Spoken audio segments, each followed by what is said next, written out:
Soros. Joining me right now is Republican commentator Mercedes Schlapp, along with radio talk show host Leslie Marshall. Good to see you guys. Mercedes, what do you think George Soros' motive is here? What's Harry Reid's motive? These protesters, what are they all trying to do? Well, I think part of it is promoting the chaos. And I think that it's not surprising that there's a Soros connection in pushing forward these protesters.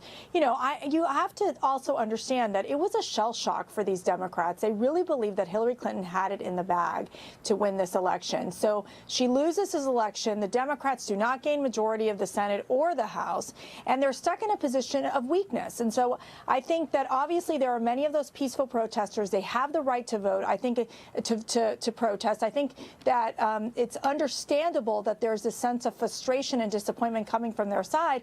At the same time, we are seeing agitators, rioters, those individuals who are destroying public property. So it becomes a little more disturbing when you have the fact that it is from peaceful protesting to the fact that it is almost violence that we're seeing on the streets. Yeah, and again, I just want to remind the viewer, this is actually, let me confirm with our producer, Kara, this is correct, live. Okay, so these pictures are coming to us live from Los Angeles, from our affiliate there. You see, again, these kids staging a walkout in protest of Donald Trump. Leslie Marshall, you're from the Los Angeles area. Give us a sense of what you're hearing from some of those folks that are engaging in this kind of behavior. Well, I am here in Los Angeles, Trish, and one of the things that people have to look at just from a numbers standpoint, in California, we have the largest number of Hispanics in the United States, the largest number of Muslims in the United States, and the largest number of undocumented workers. Some of these kids, and you have to remember in high school, they're not old enough to vote. So many of them felt that adults let them down. They can't vote. They're 16, they're 15 years of age. A lot of these kids are experiencing, as reports have been to the Anti-Defamation League or Southern Poverty Law Center, some hateful rhetoric in some of these schools. But for the most part, these kids are scared. They're scared their grandparents will be sent back, or that some of them who were born here will be separated from their families, or that had the protection coming here as infants without a right to say, hey, mom, dad, don't break the law. This is driven by the immigrant community. I mean, I think he made it clear, and we're going to talk about this in a little bit with James Woolsey, but he made it pretty clear in the 60 Minutes interview that, yes, he is looking to deport people that are criminals, that are here illegally. But Mercedes, it didn't sound like it was top of his list to get rid of everybody altogether that's here, by the way, illegally.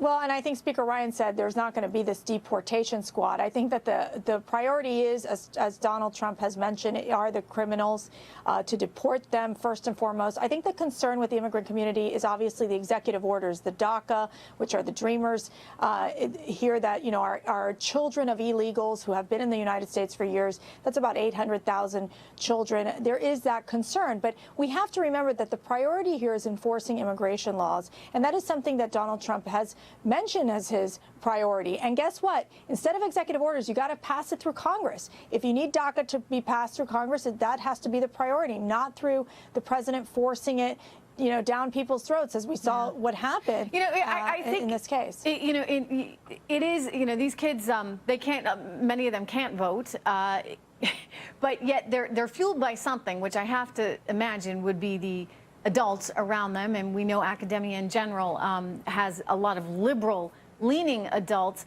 It feels as though right now, Leslie, and I talked to one protester over the weekend who said to me she's protesting because it's not acceptable that Donald Trump won, and it's simply not acceptable that he is our president. To which I say, yes, but you see, he won, and we are a democracy, and we have a process, and are you suggesting then that he be overturned in some way? I mean, I think there's an undercurrent here that we shouldn't forget about, and we've seen the violence there in Portland, Oregon.